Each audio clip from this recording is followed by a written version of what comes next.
지금으로부터 20년 전 2006년 12월 14일 경기 군포 금정역 먹자골목에서 배모 씨가 실종됩니다. 2006년 12월 24일 수원 팔달구 화서동에서 박모 씨가 실종됩니다. 2007년 1월 3일 경기 화성 신남동에서 박모 씨가 실종됩니다. 2007년 1월 6일 경기 안양 관양동에 사는 김모 씨가 실종됩니다.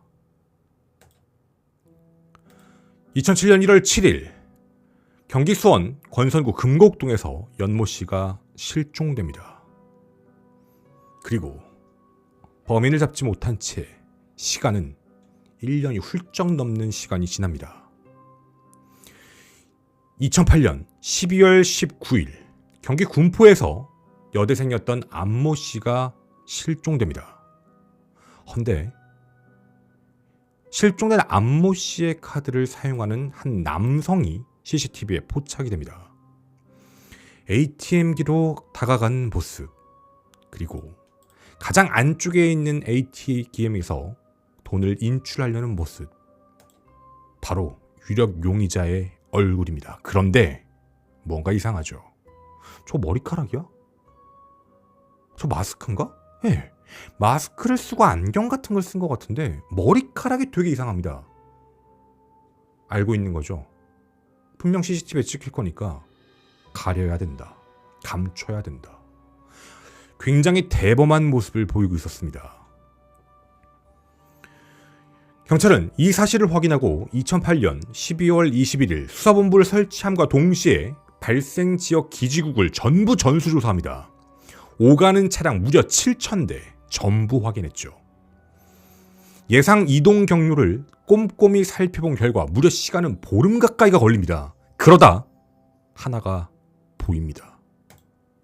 유력 용의 차량.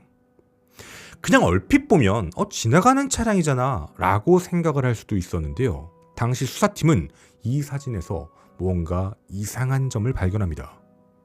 아니, 평범한 시골길 같은 데를 지나가는데 저 사람 뭐 잡고 있는 것 같지 않아? 왼손으로, 그리고 몸이 약간 오른쪽으로 무게중심이 쏠려있는 듯한 느낌, 무언가를 잡고 있는 듯한 그런 느낌이었죠. 정밀 분석을 해봅니다. 아, 사람 숙이게 하고 얼굴 못 들게 꽉 누르고 있구나 라는 사실을 확인하게 됩니다. 유력 용의 차량, 이 용의 차량의 소유주에게 전화를 겁니다. 그런데 굉장히 나이가 든 한 여성이 전화를 받았습니다. 혹시 얼마 전에 차량 운행하시지 않았어요? 그 에쿠스 차량 소유주 맞으시죠?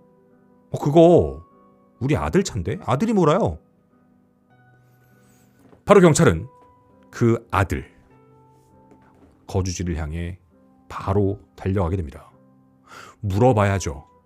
그날 어디 갔다 어디 가는 길이었어요? 근데 이 남자가요, 저 그때 군포 3번에 있는 여자친구 집에서 팔곡동 제 집으로 갔어요 라고 아무렇지 않게 말을 하는 겁니다.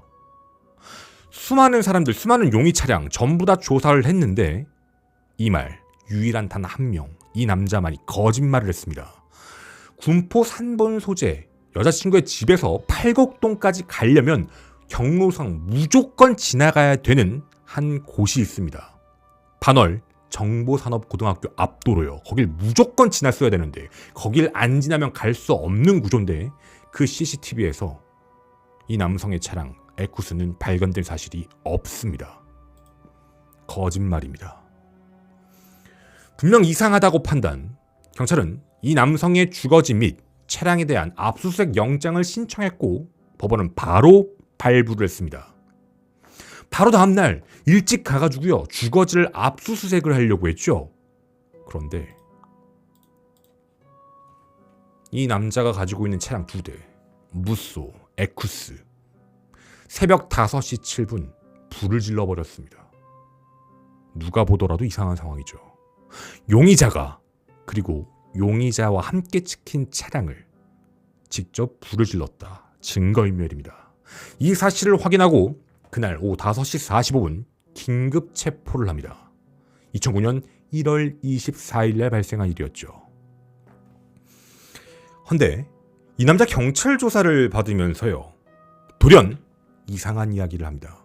분명 군포에서 발생했던 그 사건에 대해서 추궁을 하고 있던 건데, 검거가 된 지 약 6일 뒤였던 2009년 1월 30일 그동안 있었던 경기 서남부 연쇄살인 사건의 범인이 본인이다 라고 자백을 합니다. 약 2년에 걸쳐 경기 서남부 일대를 공포에 몰아넣었던, 당시 이런 얘기도 나왔죠. 화성 연쇄살인 사건 범인이 다시 등장했다 라는 이야기가 나올 만큼 연쇄적으로 발생했던 그 모든 범행의 범인이 본인이다 라고 얘기했습니다. 그는요, 실제 이런 말을 남겼습니다. 내가 마지막 피해자를 살해하면서 휴대폰을 잘못 꺼서 잡혔어. 다음 생에 태어나서 살인마가 되면 난 2번 다시 안 잡혀. 살아있었으면, 그리고 안 잡혔으면 계속 죽였을 거야. 범행 동기는 기존의 연쇄살인범과 분명 달랐습니다. 사회 불만에 대한 무언가 해소수단이나 경제적 이득이 아니었습니다. 그저 살인을 통한 희열과 성적 쾌락을 느끼기 위해 계획적이고 치밀한 수법으로 범행에 나아갔던 전형적인 쾌락적 유형의 연쇄살인마. 오늘 우리가 함께 이야기할 이 극단적 살인마는 대한민국 범죄사에서 가장 잔혹한 연쇄살인마 중 한 명으로 기억되는 자, 바로 강호순입니다.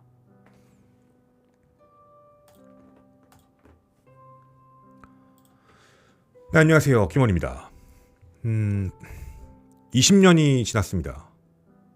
이 사건을 왜 다시 얘기하는가에 대해서 궁금해하시는 분들도 많이 계실 것 같습니다. 혹시 알고 계신가요? 강호순의 연쇄살인 사건 이면에는요, 미제 사건이 껴 있습니다. 분명 미제 사건이 껴 있음에도 불구하고요, 입도 뻥끗하지 않는 강호순이죠. 되게 이상했습니다. 앞서 말씀드렸을 때 검거가 되고 나서 6일 뒤에 자기의 범행에 대해서 자백을 했다고 했죠. 야, 그럼 다 얘기했겠지. 거기 무슨 미제 사건이 남아있어. 아니요. 얘는 얘기를 하지 않은 사건들이 분명 있습니다. 오늘 그 이유를 같이 고민해 주시고 생각해 주셨으면 좋겠습니다. 절대 잊지 말아야 될 강호순이 감추고 있는 범죄에 대해서 우리 모두가 의혹을 함께 제기해 볼 만한 부분이라고 생각을 합니다. 강호순, 1995년부터 덤프트럭 골재 수송 일 있죠. 그걸로 생계 유지를 해왔는데 IMF가 터지면서 경제적 어려움에 처하기 시작하자 98년부터요. 계속적인 보험 사기를 칩니다. 보험 사기. 네. 그렇게 수많은 금액을 편취하며 인생을 살아가고 있었죠. 그러다가 2003년 강호순은 자신의 친형의 집 그 보증금 있죠. 그 보증금을 담보로 한 대출금 4,600만 원을 빌려서 마사지 업소 그리고 개를 사육하는 그런 사업을 시작합니다. 하지만 완전히 실패해버리죠. 결국 2005년 여름 무렵부터 손해액이 어마어마해졌고요. 친형에게 돈도 갚지 못했고, 그리고 처가 식구, 아내의 식구들에게 돈을 빌려 쓰기 시작하며 경제적인 파탄의 길로 일어서게 됩니다. 돈에 대한 집착이 굉장히 심했습니다. 강호순은 이런 말을 많이 했다고 해요. 돈 많은 여자랑 결혼하고 싶다. 돈 많은 여자랑 결혼하려면 나도 돈이 있어야 돼. 지금 안 해? 아닌데. 그러면 내가 그동안 해왔던 대로 해야겠다. 보험 사기. 아내를 죽여야겠다. 이렇게 시작이 됩니다. 강호순은요, 93년 4월부터 2005년 10월 25일까지 총 4명의 아내와 혼인신고를 했습니다. 두 번째 아내와는요, 비정상적인 방법으로 억지스럽게 결혼을 했다가 7개월 만에 이혼을 했고요. 네 번째 아내 있죠? 네 번째 아내랑 교제하는 도중에 세 번째 아내와 혼인신고했다 2개월 만에 이혼했습니다. 그리고 중요한 부분, 네 번째 아내와 혼인신고를 하기 이전에 무려 2년의 동거 생활을 합니다. 계속 혼인을 미뤄요. 강호순도 말했습니다. 네 번째 아내가 참 착했다. 이런 말을 했거든요. 자기를 가장 사랑했고 자기도 사랑했다. 이런 말을 강호순이 직접 했습니다. 2년간 시간을 계속해서 끌다가요. 돌연 갑자기 혼인신고를 합니다. 혼인신고를 하고 불과 얼마 지나지도 않아서 아내가 사망합니다. 어떻게요? 집에서요. 불이 나서 사망했습니다. 자, 바로 이 집입니다. 그런데 이 집은 강호순과 아내, 네 번째 아내가 살았던 그 집이 아닙니다. 이 집은 네 번째 아내의 어머니, 정확히 장모님이죠. 장모님의 집에 있다가 그 집에서 불이 나서 사망을 한 겁니다. 강호순은 작은 방에 있다가 지금 보이시죠? 실제 사진입니다. 현장 사진이거든요. 저기 보이시는 창문을 열고 거기를 뚫고 아들을 구출하고 자기도 나와서 살았습니다. 자, 근데 우리는 모두 다 이런 사실을 알고 있죠. 이 사건이 감춰졌던 범행 중에 첫 번째였다. 네, 이 사건 현재 유죄 판결 났습니다. 강호순은 보험금을 위해서요. 자신의 장모와 자신의 아내를 살해했습니다. 방화살인이요. 그리고 보험금을 타려고 했던 목적이었죠. 실제 이게 왜 이렇게 늦게 알려졌지라는 생각이 드실 수도 있는데 강호순의 연쇄살인 사건 범행이 밝혀지기 전에요. 내사 종결이 됐습니다. 강호순의 말을 듣고 그냥 모기양 그냥 우연히 집안에서 방화가 발생했구나. 안타까운 사고구나. 조사를 하다가 한 달 만에 내사 종결이 돼버려서요. 보험금을 실제로 수령을 했습니다. 자, 근데 강호순이 나중에 연쇄살인을 저지르고 이 사건이 다시 수면 위에 들어와 재조사를 해본 결과 당시의 수사팀이 한 가지 사실을 알아내게 됩니다. 이 사진과 이 사진 차이점 보이시나요? 이게 뭐가 다른 건데? 발화지점 현장이 훼손됐습니다. 처음에 찍었던 사진과 나중에 국과수에서 와서 찍은 사진하고 현장이 변경돼 있었습니다. 그리고 그 자리에 왔다 간 사람이 하나 있었죠. 누구냐면 강호순이었습니다. 강호순이 현장을 훼손했다라는 사실을 나중에 알게 됩니다. 무려 6곳을 훼손했습니다. 그렇게 시간은 지났던 거죠. 그리고 이런 얘기가 또 하나 있었습니다. 아니, 그럼 아내에게 보험금을 들었으면 아내만 그러면 되지? 장모님은 왜 그런 거야? 라고 얘기하시는 분들도 계신데요. 여기엔 여러 가지가 껴 있습니다. 첫 번째, 의심을 받고 싶지 않아서. 장모님 집이니까, 어르신 집이니까, 자기 집이 아니니까 더 자유로울 수 있죠. 두 번째, 강호순 여기에 아들을 이용했습니다. 자기 자식이요. 자기 자식까지 함께 있다 자식을 구출하고 자기도 살았죠. 에이, 설마 아내가 있나? 아들도 있는데 진짜 그랬겠어? 당시 그런 의심점이 들게 한 겁니다. 세 번째, 장모를 반드시 죽여야만 했습니다. 왜냐면 자기가 상속권자가 되려고요. 돈 때문에 그런 범행 저질렀잖아요. 만약에 아내랑 혼인신고한 지가 얼마 안 됐는데 만약에 아내가 사망했을 때 상속과 관련된 부분을 나눌 수도 있는 사람, 그 사람도 제거해야 된다. 강호순에겐 장모의 집이 범행 최적의 장소였던 겁니다. 자, 지금까지 들으셨을 때 어떻게 생각이 드세요? 연쇄살인 제외하고요. 극악무도하죠. 사람으로 안 보이죠. 사람을 돈 그 자체로 보죠. 법을 우습게 알죠. 돈을 위해서라면 무슨 짓이든 다 하죠. 네 번째 아내, 자기는 다른 아내, 돈 많은 사람이랑 결혼하고 싶어. 본인이 얘기했던 겁니다. 이런 모든 것들을 모아서 생각을 해보면 사람의 생명 따위는 안중에도 없는 자, 이런 느낌이 많이 드실 겁니다. 자, 그럼 여기서 중요한 거. 강호순은 돈 때문에 사람을 죽였구나. 네, 아내와 장모는요. 그런데 우리는 알고 있습니다. 강호순은 그 이후 연쇄살인을 저질렀습니다. 왜요? 그 이유에 대해서 되게 이해하기가 어려운 부분인 겁니다. 이 이야기에 대해서 강호순이 이렇게 진술했더라고요. 보험금을 수령을 하려고 했는데 경찰에 의심해서 내사를 진행했다고 했죠. 보험금 지급이 지체되면서 경제적으로 실제로 궁핍했습니다. 그 이후에 네 번째 아내가 사망해서 불안감, 죄책감, 여러 가지 정신적인 힘듦이 있는데 이 부분을 탈피하고자 과도한 성적 욕망으로 표출됐고 폭력 성향이 갑자기 더 강해졌다. 이 부분입니다. 다른 쪽으로 표출됐다라는 거죠. 정말 끔찍하게 사람들을 살해했습니다. 좀 끔찍한 얘기라서 조금만 돌려 얘기하도록 하겠습니다. 제가 중간에 강호순이 범행을 연쇄적으로 저지르다가 1년 넘는 시간 동안, 거의 2년 가까운 시간 동안 범행을 안 저질렀다라고 말씀 잠깐 드렸었죠. 그 뒤에 2건의 사건이 더 발생했습니다. 근데 강호순이 이때 당시에 사용했던 도구가 있어요. 피해자에게 강제적인 그런 범죄, 끔찍한 행동을 하려고 할 때 상대가 강하게 저항을 하다가 손톱 같은 거로 긁잖아요. 그러면 그 뒤에 살해하고 나서 꼭 반드시 이 가위를 썼습니다. 사람들 사이에서는 시신이 발견돼도 바로 신원 확인 못하게 하려고 했던 거구나, 그것도 있는데 정확한 이유는요, 자신의 몸을 긁은 사람들에게 DNA가 남을까 봐요. 손톱 DNA가 남을까 봐 끔찍한 행동을 합니다. 거기서 끝나지가 않습니다.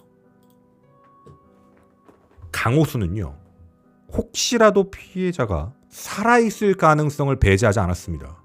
그래서 확인사살이죠. 축사에 있었던 곡괭이로 머리 부분을 손상시킵니다. 혹시 살아있을까봐. 범행 패턴이다. 그리고 꼭 기억해 주셨으면 좋겠습니다. 이런 식으로 범행 저질렀습니다. 1970년생, 직업 화물차 운전과 안마사, 그리고 축사를 운영하던 강호순. 2003년 11월경부터는 앞서 말씀드린 대로 개와 닭을 사육하면서요, 이제 죽이게 되는 과정들 있잖아요. 우리가 도축을 하는 과정도 예의와 예절을 지킵니다. 어쨌든 생명에 대한 부분이기 때문이죠. 하지만 강호순은 이때부터 아주 잔혹하게 합니다.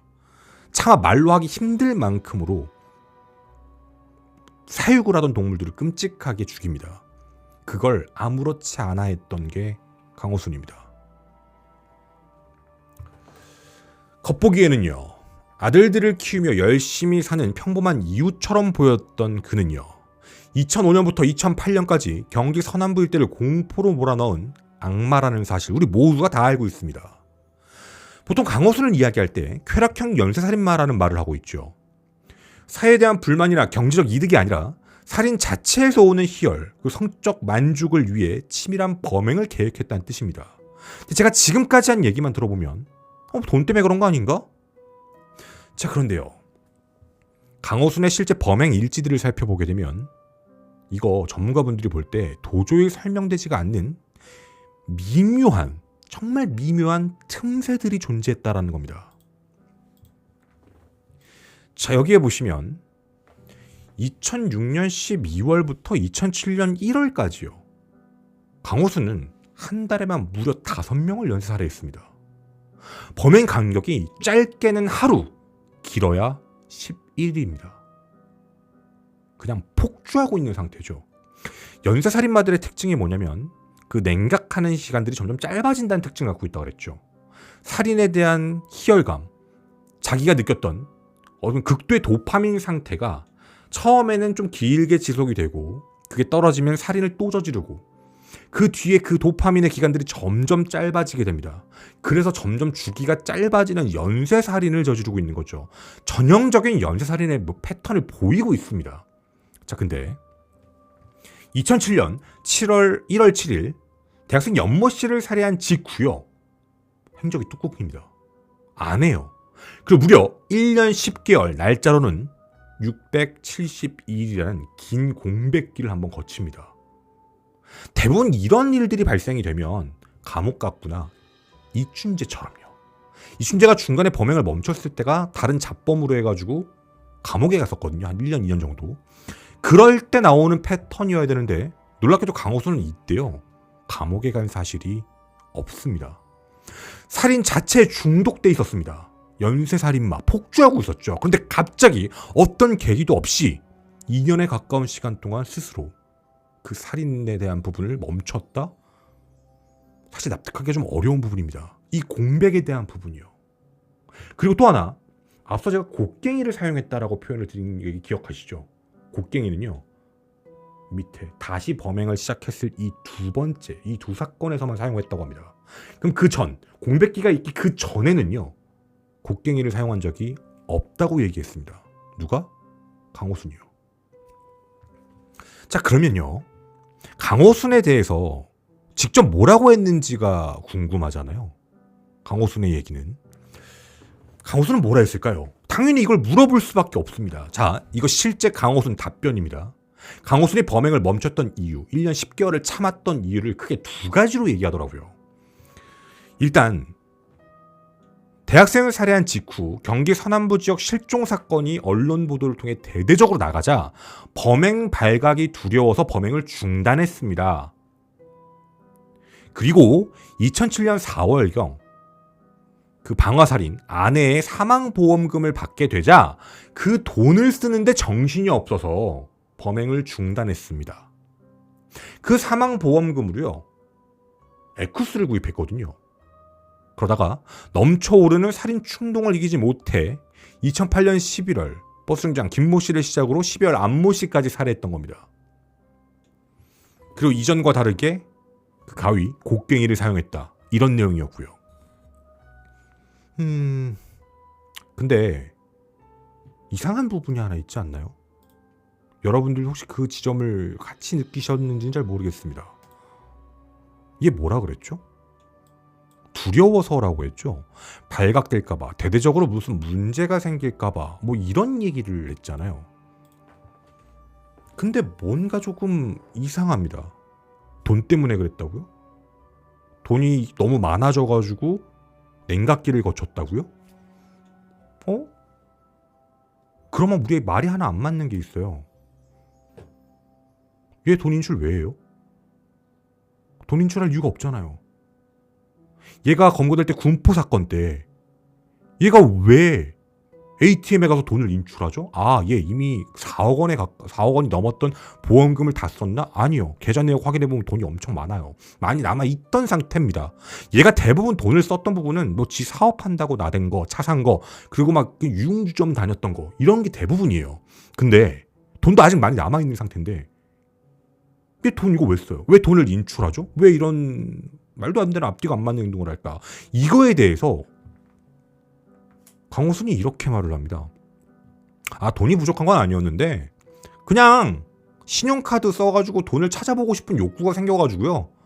집에서 가지고 온 가발 쓰고 현금 지급기 가서 70만 원 뽑았어요. 이해가 안 가요. 이거 실제 강호순이 진술한 말입니다. 그냥 신용카드 이용해서 돈을 찾아보고 싶은 욕구가 생겨서 피해자 고문에서 비밀번호 알아낸 다음에 가가지고 돈을 뽑았대요. 얘 돈이 많은데. 지금 강호순이 주장하고 있는 내용들은 특징들이 있어요. 수사진들을 많이 무시하고요. 그냥 말을 계속적으로 다른 쪽으로 돌립니다. 자기의 범행의 진짜 목적에 대한 부분을 밝히지 않으려고 해요. 강호순이 끝까지 거절하려고 했던, 거부하고 피하려고 했던 부분이 뭐냐면 약간 가학적이고 성범죄, 쾌락을 위한 이런 끔찍한 연쇄살인을 저질렀다라는 걸 인정하는 걸 별로 안 좋아해요. 자, 뭔가 앞뒤가 되게 안 맞는다라는 부분들은 우리가 함께 느낄 수 있을 것 같습니다. 거짓말도 많이 하는 것 같고 범행 동기도 뭔가 이상하고. 자, 근데 우리가 여기서 또 하나의 의문점을 또 생각해 봐야 될 부분이 있습니다. 여러분은 이런 걸 혹시 느끼셨는지 모르겠습니다. 저도 이게 되게 이상했거든요. 이춘재 기억하시나요? 이춘재는요, 범행 연령이 엄청 다양합니다. 고령으로는 70대가 넘은 사람, 어린 사람은 정말 어린 나이. 아마 기억하시는 분들 계실 겁니다. 그 스펙트럼이 굉장히 크죠. 강호순. 근데 강호순의 공식적인 피해자들도 보게 되면 20대부터 50대까지 다양합니다. 버스 정류장에서 기다리던 여성분 혹은 밤늦게 퇴근하는 여성분들을 노렸었죠. 근데 저는 여기서 이상한 부분이 하나 보였습니다. 분명 강호순은 그냥 차에 범행 도구를 다 넣고 다녔어요. 앞서 보셨던 무소 있죠. 거기 안에 곡괭이, 가위, 삽, 그냥 범행 도구들 다 넣고 다녔습니다. 언제 어디서든 상황만 맞아떨어지면 바로 범행을 저질러 버립니다. 예를 들면 유흥 같은 데 가서 아무것도 안 하고 그냥 호감사게 말해주고 그냥 바람이나 쐬러 갈래? 이런 식으로 해서 사람 유인합니다. 그리고 같이 밥 먹는다고 해놓고 가서 끔찍한 저지르고 살해하죠.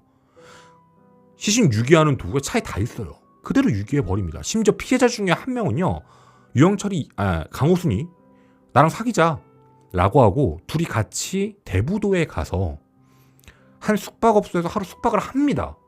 다음날 오후에 일어나서 낮에 같이 둘이 밥도 먹어요. 그리고 그 뒤에 살해합니다. 강호순이 지금 얘기하는 건 자기가 성범죄를 저질렀는데 신고할까봐 무서워서 죽였다라는 표현을 많이 하거든요. 아니요. 신고할 사람도 있었겠지만 신고하지 않을 사람들도 있었습니다. 합의된 관계에. 그리고 만나자고 하니까, 강호순을 사귀자고 하니까 그냥 만나볼까 하다가 관계를 하고 아무렇지 않게 뒤에 대화도 하고 방심하고 있는 상태에서 갑자기 살인을 저지르는 게 강호순이거든요. 자, 근데 강호순은 이렇게 살인을 저지르는 분에 대한 쾌락도 느끼고 있고 성과 관련된 부분에서도 쾌락을 강하게 느끼는 그런 범죄자입니다. 연쇄살인마죠. 헌데 이런 연쇄살인마들의 특징이 나이대를 가리지 않거든요. 제가 참 제 입으로 하긴 그렇지만 강호순에겐 없는 나이대가 존재합니다. 여러분도 지금 제가 말 안 해도 아마 이해가 가실 겁니다. 이렇게 끔찍하게 연쇄적으로 살인을 계속 저지르고 있었는데 특정 나이대는 없습니다. 우연일까요? 그럴 수도 있죠. 근데 버스 정류장 혹은 술집 이런 데서 사람들을 만났다라고 얘기하는 강호순. 그런 공간에는 네가 얘기하는 연령대가 없을 거야. 아니요. 강호순은 도리어 더 쉽게 노렸을 가능성이 높아 보이거든요. 왜 그런 걸까요? 연쇄살인마에게 무슨 양심이라는 게 있는 걸까요? 아닙니다. 절대 그럴 리가 없죠. 여기서 의심이 가는 부분이 하나 있습니다. 강호순은요, 이상할 정도로 아끼는 존재가 있거든요. 자신의 아들들입니다. 제가 아들들에 대한 정보를 여러분에게 정확하게 전달을 할 수가 없는데 일단 이 사건이 발생했을 시기에 강호순의 아들들은 딱 중고등학생 나이였습니다. 자기 자식과 나이가 어떻게 보면 비슷한 사람? 그래서 안 건드린 건가? 공격을 안 가한 건가? 그럴 수도 있죠. 역으로 얘기하면 뭐가 되죠? 말하기 싫을 수도 있는 거고요. 강호순은 처음에 검거되고 나서 6명 자백했잖아. 맞습니다. 맞아요, 여러분. 자, 근데 여기서 중요한 거 하나 말씀드릴게요. 제보받은 내용이니까. 강호순이 처음에 경찰에 검거가 돼가지고 자기가 더 죽였던 6명을 자백을 합니다. 지도까지 완벽하게 그립니다. 심지어 그 중에는요, 골프장으로 이미 개발이 된 곳도 있었어요. 위치까지 정확하게 그립니다. 다 기억하고 있어요. 2년 5개월이 지났는데도. 그렇게 정확하게 그렸던 강호순이었죠. 그렇게 경찰은 사건을 정리해서 검찰로 송치를 시켰습니다. 그리고 검찰에서는요, 추궁을 하기 시작합니다. 야, 너 방화살인 네가 했잖아. 너 아내랑 장모 너 죽였잖아. 이 부분에 대해서 집중적으로 추궁을 하기 시작을 해요. 검찰에서. 그때 강호순이 놀랄만한 이야기를 합니다. 그거 됐고요. 제가 사실 하나 얘기 안 한 게 있어요. 이거 사건이 재판으로 넘어가기 일주일도 안 남았던 시점입니다. 2009년 2월 17일이었는데 숨긴 거 있어요. 사람 한 명 더 죽였습니다. 그냥 충격적인 얘기예요. 지금 강호순이 어떤 마인드로 이 이야기를 한 거냐면 당시 담당했던 사람에게 들은 얘기입니다. 경찰도 내가 좀 줬잖아요. 너희들이 못 밝힌 거 내가 줬잖아요. 검찰한테도요. 내가 줬잖아요, 이 사건. 더 이상 추궁하지 마세요. 강호순의 말입니다. 더 이상 물어보지 마세요. 줬잖아요. 그 사건이 뭐였냐면 강호순의 최초 범행이 훨씬 그 이전에 있었던 암수 사건이었습니다. 바로 강원도 정선에서 발생했던 공무원 살인 사건이었죠.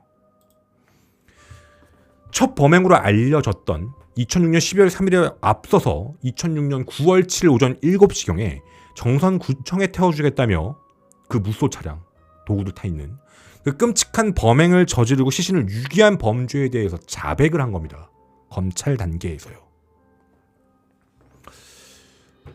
이상하죠. 이거 왜 자백을 했을까? 그리고 이거 처음에 검찰도 못 믿었어요. 너 그려봐. 정확히 그립니다. 시신 어디서 살해했고 어디에 유기했는지 그 진술에 따라서 구글 어스를 통해 위성으로 체크를 해봤거든요. 체크해보니까 2년 5개월이 지났는데요. 사체 매장 장소, 핸드폰 및 피해자 소지품 소각한 장소 있죠. 정확하게 찍어냈습니다. 다 기억하고 있는 거예요. 얘 절대로 잊어먹는 애 아닙니다. 자, 그러면 강호순은 이런 얘기를 왜 하는 걸까요? 강호순이 이때 당시에 자백을 했던 이유가 한 가지 이게 있었습니다. 2월 16일이었죠. 그러니까 2월 17일 날 진술 녹화실에서 지금 이 이야기를 던진 건데 이 전날이 설날이었어요. 설날 때 누가 왔냐면 아들들이 왔습니다. 아들하고 면담을 하고 심정의 변화 때문에 얘기를 한 걸까? 라는 추측인 거죠. 그런데 이걸 조금 다르게 보는 시각들이 있습니다. 아니다. 얘 지금 경찰 단계에서도 얘기했더니 그냥 자기 빨리 넘겼죠. 왜냐면 6건 얘기하면 정신 없거든요. 얘 정확히 알고 있는 거예요. 6건 던져주면 정신이 없으니까 그거 수사하면 다른 거 수사할 그 여력이 없어요. 검찰로 넘어갔죠. 검찰 기소 딱 일주일 전이었습니다. 정신 없을 마지막이었죠. 막 추궁하고 있는데 하나 던진 거예요. 더 이상 나 물어보지 말라. 더 이상 얘기하지 말아라. 줬지 않냐. 이게 강호순의 멘트입니다. 그러면 죄책감 따위가 아니고요. 무언가 숨기고 싶어하는 무언가가 있지 않을까라는 의심점이 드는 겁니다. 저희가 앞서 1년 10개월이라는 공백기가 있다라고 말씀을 드렸죠. 연쇄살인의 첫 범행보다도 강원도 정서 사건이 3개월 앞서 있습니다. 이 사이도 공백이고요. 이 중간도 공백입니다. 공백이 뚫려 있어요. 그리고 연쇄적으로 범행을 저질렀고 갑자기 멈추고 이상한 부분인 겁니다. 그러면 이런 느낌이 있는 게 아닐까요? 혹시 범행을 다른 걸 갑자기 검찰에서 자백을 하면서 시선을 돌리고 싶었던 거 아닐까? 더 이상 캐지 말아라. 이 정도면 됐지 않았냐? 이거 만약 자신의 자식들이 중고등학생이었던 자식들이 아킬레스건처럼 온 거라면 이렇게 생각해 볼 수도 있지 않을까요? 자식한테 말하지 못하는 파렴치한 범죄. 이미 밝혀질 건 다 밝혀졌는데 이 이상까지 가버리게 되면 자기 스스로가 너무나도 파렴치한 범죄자가 될 것 같다. 이걸 조금 합쳐가 보면 아들에 대한 게 되게 강하니까. 그러면 혹시라도 이거 혹시랍니다. 말로는 하기 그렇지만 보시는 바와 같이 유일하게 없는 나이대.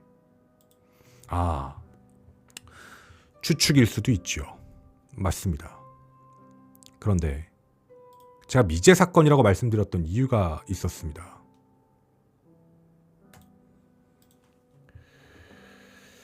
자, 우리가 지금까지 얘기했던 내용들을 좀 합쳐보겠습니다. 강호순은 체포된 직후 자백을 했던 내용들 중에 곡괭이 얘기를 했습니다. 근데 그 곡괭이를 듣고 경찰이 회수를 했었거든요. 거기에 어떤 DNA도 안 나왔어요. 나중에 검찰이 아니야, 이거 다시 한 번 더 확인해 봐야 돼 라고 해 축사에 다시 한 번 갑니다. 축사 안을 이렇게 보다가 파묻어 놓은 무언가에 있는 걸 확인하게 돼요. 열어봤더니 곡괭이가 나옵니다. 잘라놓고 묻어놓은 거예요. 감정 의뢰를 합니다. 그랬더니 이 곡괭이에서 DNA가 검출이 됩니다. 분명 강호순은 내가 범행에 썼던 농기구와 옷들은 이미 경찰한테 다 자기가 자백을 했다라고 했거든요. 얘 패턴 보이죠? 얘가 지금 하는 거. 사건 더 여러 개를 던져놓고요. 수사팀 정신없게 해놓고 내가 다 자백했잖아. 내 말 믿어. 거기 농기구 있지? 그거야. 가져가. 근데 진짜는 감춰놓은 거죠. 그걸 검찰이 찾아낸 겁니다. 그리고 그건 2009년 2월 17일 앞서 말씀드렸던 강원도 정선 사건 있죠. 정선 사건 자백한 그날입니다. 그날 대검 과학수사과로부터 충격적인 통보가 들어온 거죠. 파묻혀 있던 이 낡은 곡괭이에서요. 무려 2개입니다. 여성 DNA가 검출됐습니다. 2개입니다.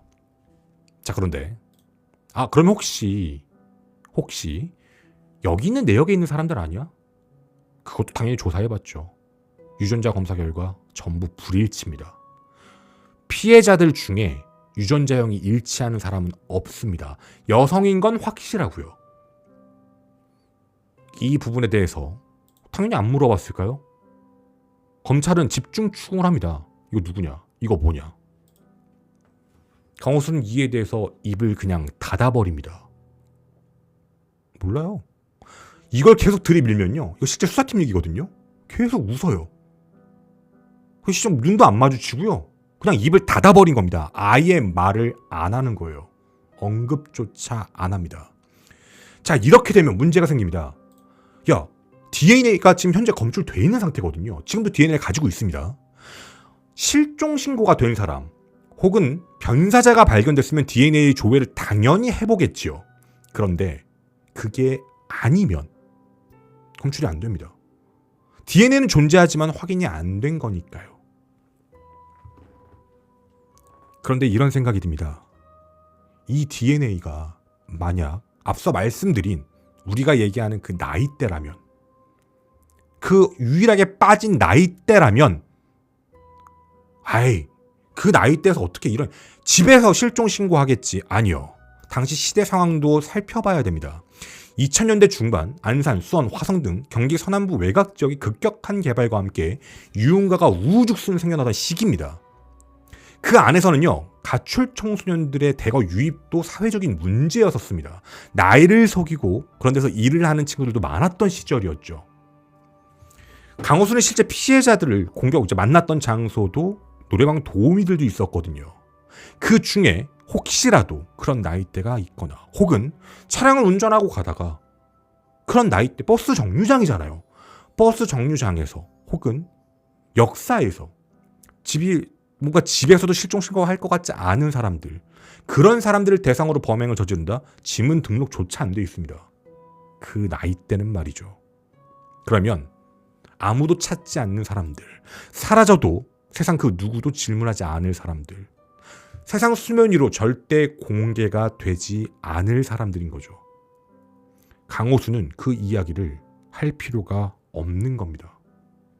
자기가 그 이야기를 뱉는 순간 자기가 그동안 저질렀던 범행 패턴과 다르게 자기 스스로 자식들 봤을 때, 자식 나이뻘이라는 키워드까지 붙게 됐을 때 자기 자식들이 자기를 생각하는 부분, 그렇게까지 아무렇지 않게 모든 범행에 대해서 자백을 순순히 하던 강호순이 유일하게 감추려고 했던 그 부분들이요.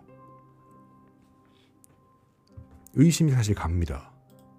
그게 아니라면 강호순이 입을 다물 이유 자체가 없으니까 말이죠. 자기 스스로에게도 너무나도 얘기하기 싫은, 세상에 공개되지 않았으면 좋겠는 그런 파렴치한 범행을 저질렀다라고 한다면 분명 아들들의 키워드가 꼈을 것이고, 우리에게 보여지고 있는 살인 범행의 나이대에서 유일하게 빠져있는 나이대, 물론 의혹입니다. 저희는 이 부분에 대한 사실을 좀 확인해보고 싶어서 강호순하고 접견 신청을 해보려고 현재 준비 중이고 좀 몇 번 거절당했거든요. 될지 안 될지는 모르겠습니다. 하지만 여러분이 생각하시는 의견들도 한번 들어보고 싶습니다. 합리적인 의심인 건지 아니면 억측인 건지, 이 상황에 대한 부분들이 이상하게 맞아떨어지는 것들도 있고 그런 부분들이 설명이 안 되는 내용들도 너무 많다 보니 강호순의 사건 기록들을 살펴보게 되면 무언가 찜찜합니다. 말이 앞뒤가 안 맞거든요. 특히 범행 동기도 마찬가지죠. 여러분의 많은 의견 댓글로 기다리도록 하겠습니다. 저는 김원이었습니다. 감사합니다.